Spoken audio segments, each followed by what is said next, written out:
আমাদের মঠে একটা ছেলে ছিল জানো, সেই ছেলেটা অসময়েই চলে গেল, নাম ছিল গোবর্ধন জানো। এর বাড়ি ছিল টেহরি গাড়োয়াল। আমাদের যে পরিক্রমা হয়েছিল 1952-এ কেদার বদ্রী, সেই সময় ওই ছেলেটাকে পাওয়া গিয়েছিল। পাহাড়ি ছেলে, লেখাপড়া খুব কম জানতো, হিন্দি ভাষী অল্প স্বল্প জানতো। তারপরে আমি তাকে প্রায় ক্লাস 8 স্ট্যান্ডার্ড পর্যন্ত ওকে পড়ালাম, বুঝেছ। থাকতো প্রায় আমার কাছেই, সেবা করতো সব। যখন আমরা এতে ছিলাম, ওই যে সিলাবাড়ি, ওটা ঠান্ডা হয়ে গেছে না,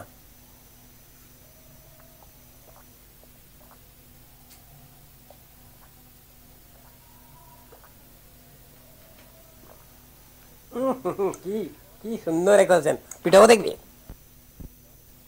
এইকে তাকে ইংরেজি বাংলা সব শিখিয়ে দেওয়া হলো। তারপরে সেই ছেলেটা বলছে একটু সংস্কৃত পড়লে হয় না? আমি বললাম হ্যাঁ, সংস্কৃত পড়া যাবে, অসুবিধা নেই, তোমাকে সংস্কৃত পড়ানো হবে।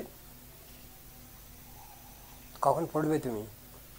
তো রান্না বান্নার কাজ তো, বাসন ধোয়া ধুই সব মাঝে মাঝে করে দিতাম আমি, তা হলেও ও নিজে না না না আপনাকে করতে হবে না, এইরকম ছেলেটা। তুমি পড়বে কখন? তো আমি রাত 12টা থেকে 2টো পর্যন্ত পড়বো। শোনো, পড়ার আগ্রহটা দেখো, যা সেবা করছে সে সেবা ও করবে, তার ভিতরেই পড়বে। সব বইটা কিনে দিলাম, উপক্রমণিকা, সংস্কৃত ও সব কিনে দিলাম, সব ব্যাকরণ কৌমুদি টমুদি সব কিনে দিলাম, নরা পড়বার জন্য সব কিনে দিলাম সব। একটা হারিকেন দিতে হবে, আমাদের যে জেনারেল হারিকেন সেগুলো তো বড় বড় হারিকেন, ওর জন্য একটা ছোট্ট হারিকেন কিনে দিলাম, রাত্রে পড়তো। তা সেই ছেলেটা থাকলো না তো, অল্প বয়সেই চলে গেল। হ্যাঁ হ্যাঁ,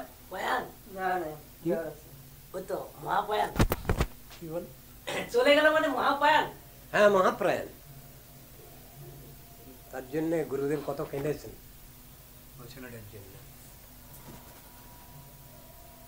গোবর্ধন, কই মঠের সমস্ত বাল্বগুলো সব ফিউজ হয়ে গেছে। প্রভুজি প্রভু যা রা হুঁ।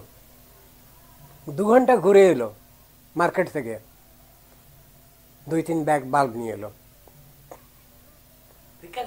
হ্যাঁ, আর এমনি খুব ভালো ভিক্ষুক ছিল সে।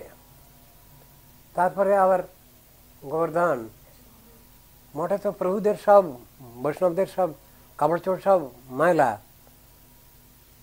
সাবান টান কিছু নেই, সাবান সোডা কিছু নেই। এবার সোপ ফ্যাক্টরিতে চলে গেছে, গিয়ে এবারে 3-4 ব্যাগ ভর্তি করে নিয়ে এলো সাবান। ওই রকম ছিল সে। আগামীকাল যে উৎসব, আলু টালু সব সবজি টবজি কে আনবে? আমি আনবো। কয়েক বস্তা নিয়ে চলে এলো আলু টালু সব সবজি টবজি সব। তো ওই রকম ছিল সে, অদ্ভুত। আর মুখে হাসি, কখনো তাকে আমি দেখিনি মুখটা কাঁদো কাঁদো, সবসময় হাসি করছি সবসময়। আর মানে I am always at your service, ঠিক এইরকম ধরনের তার কথাটা। আর ও পেলে খুব তারে। তো সব তো ওই রকম ধরনের ছেলে, ওই রকম ধরনের এ বোধ হয় বেশি দিন থাকে না, সেই অনুসারেই চলে গেল। ওই রকম, হ্যাঁ ওই রকম বেশি দিন থাকে না। তার কথা এখনো মনে পড়ে আমার।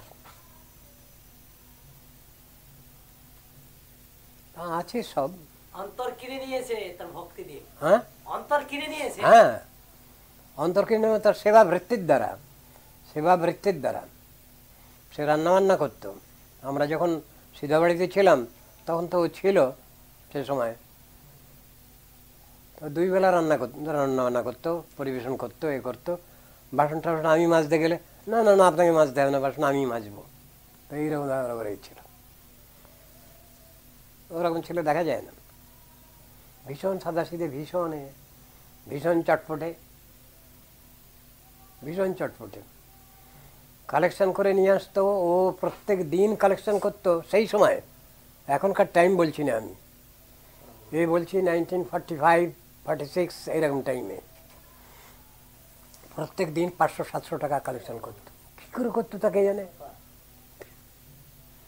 কী করে করতো জানি না, সেই সময় এরকম কালেকশন করতো মালবাড়ি পট্টির মধ্যে সব এই নর্মাল হিয়ালেন এই সব অঞ্চলে। তো অদ্ভুতই ছিল ওর। হ্যাঁ হ্যাঁ, মানে লক্ষ্মীবন্ত এই আর কি, আর কোনো মানবিমান নাই। খাওয়ার সময় সব দিয়ে দিয়েছে, পরিবেশন করবার সময় সব দিয়ে দিয়েছে। আমি বলি, গোবর্ধন তোমার জন্য আছে তো? হ্যাঁ প্রভু আছে। তারপরে শেষকালে দেখলাম ওই একটু তেঁতুল টেতুল গুলে, তেঁতুল টেতুল চটকে, লঙ্কা টঙ্কা চটকে খেয়ে নিচ্ছে। আমি মাঝে মাঝে ভোগতাম, ওইরকম করে পরিবেশন করে। তো ওইরকম ছিল, অদ্ভুত ছিল।